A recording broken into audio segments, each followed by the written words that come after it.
The siege of Bastogne was a tightening fist of snow, steel, and silence.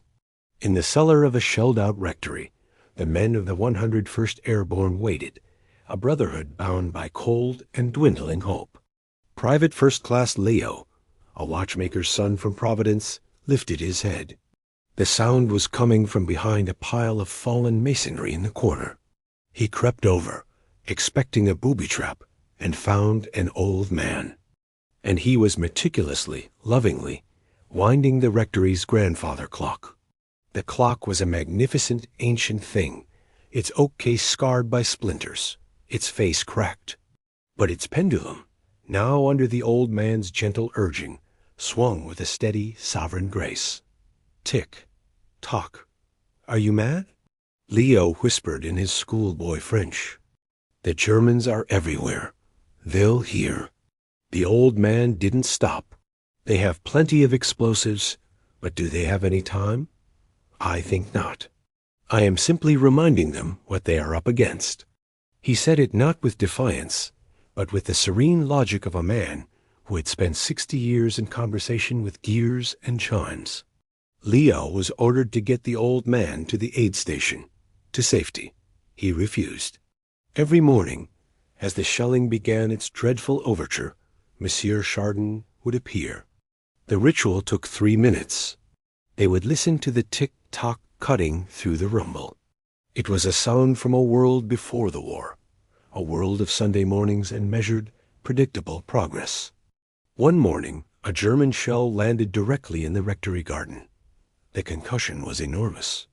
Dirt and debris rained into the cellar.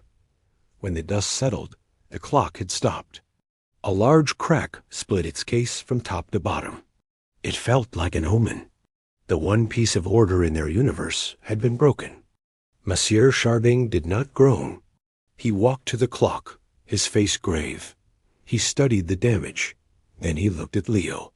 He fixed wristwatches, delicate little things. This was a monument. The heart is the same. It is an escapement.